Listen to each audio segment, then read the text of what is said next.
সামাজিক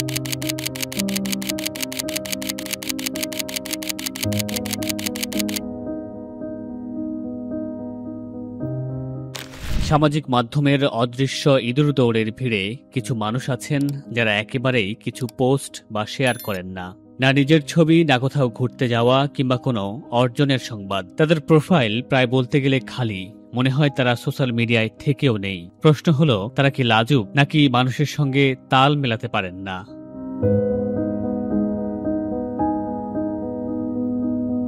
আজকাল আমরা এমন এক সময় পার করছি যেখানে সোশ্যাল মিডিয়া ছাড়া জীবন কল্পনা করাই কঠিন। সকালে ঘুম থেকে উঠে কফির কাপ থেকে শুরু করে রাতে ঘুমানোর আগ পর্যন্ত প্রতিটি মুহূর্তেই চলে লাইক কমেন্টের প্রতিযোগিতা। এই প্রতিযোগিতা যারা এড়িয়ে চলেন তারা কি সংকোচ বোধ করেন নাকি তারা অনেক বেশি সচেতন?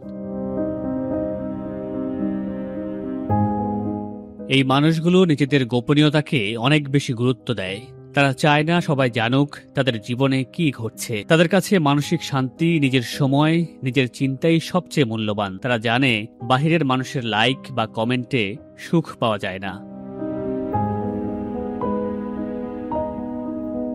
এই মানুষগুলো সাধারণত নিজেদের সম্পর্কে খুব পরিষ্কার ধারণা রাখে। তারা কি চায় আর কোন জিনিসটা তাদের জন্য গুরুত্বপূর্ণ। তাই তারা ট্রেন্ড ফলো করে না, অন্যদের সঙ্গে তুলনা করে না। তাদের আত্মবিশ্বাস নির্ভর করে না কে তাদের প্রশংসা করলো আর কে করলো না। তাই সামাজিক মাধ্যমে নিজেকে প্রমাণ করার প্রয়োজন পড়ে না। আরেকটা বড় কারণ হলো তারা জানে সোশ্যাল মিডিয়া আসলে এক ধরনের ভ্রম। এখানে সবাই নিজের সেরা মুহূর্তটাই দেখায়, ফিল্টার করা ছবি, সাজানো হাসি, নিখুঁত জীবন। কিন্তু কেউ দেখায় না হতাশা, কষ্ট বা একাকিত্ব। তাই তারা নিজের মতো থাকে, নিজের মানসিক স্বাস্থ্যকে অগ্রাধিকার দেয়।